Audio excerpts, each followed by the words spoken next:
First off, I wanted to say thanks. I absolutely love the support everyone has shown in the past few days. The world record impossible at 8% video already has over 1,000 views, which doesn't seem like that much from a YouTube standpoint, but considering that my next highest video viewed is only 50, it means a lot to me. So thank you. Sappy intros aside, let's get into the meat of this challenge. Yes, you read the title right. The fight will take place with no charms equipped, no damaging skills obtained, no upgrades on the nail, and all without being hit once. The only things we do have are the Mothwing Cloak and the Dream Nail. We need Mothwing Cloak because not only is it impossible to get into the arena without it, it also makes the challenge actually doable.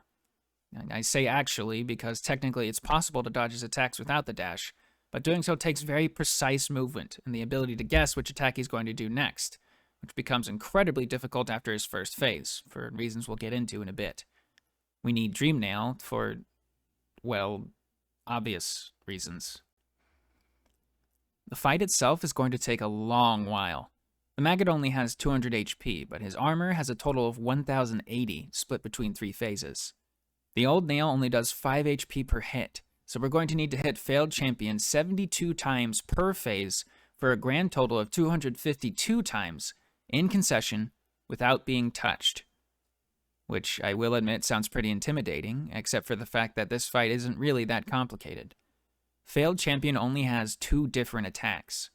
The only thing that makes it hard to learn is because of his speed, which again is why we need the dash. He can either jump towards you and do a slam attack, or jump backward and do a grounded attack with a shockwave.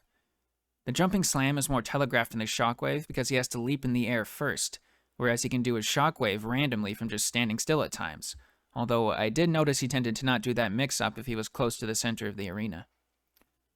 Also, there's a rule that he follows for both of his attacks.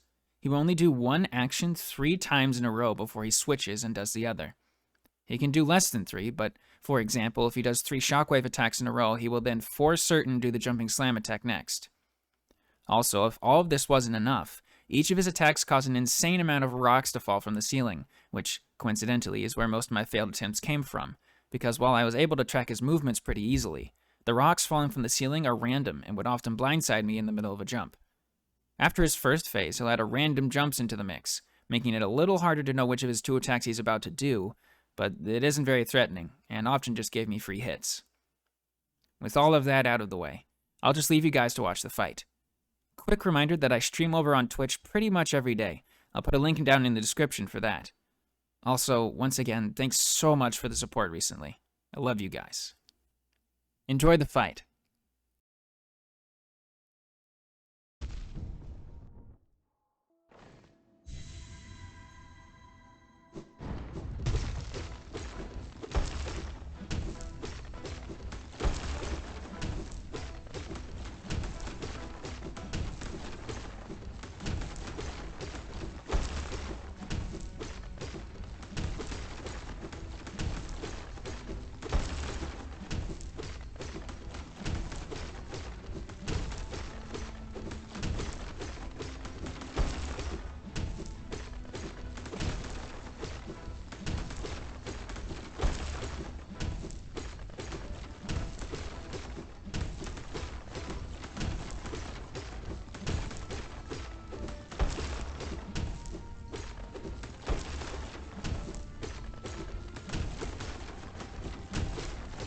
It's not making any sound, I just realized.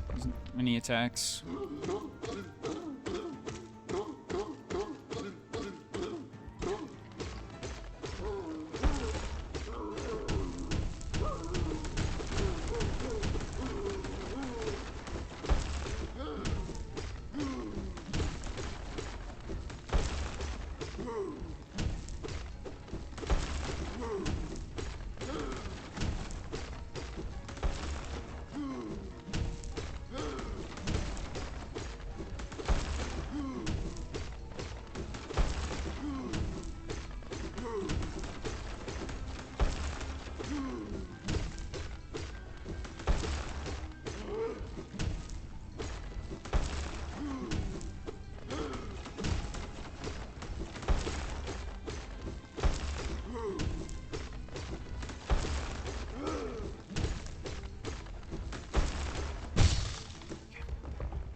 Oh, baby!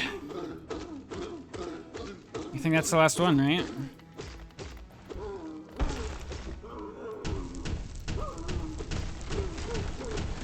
Let's fucking go, dude. Let's fucking go, dude.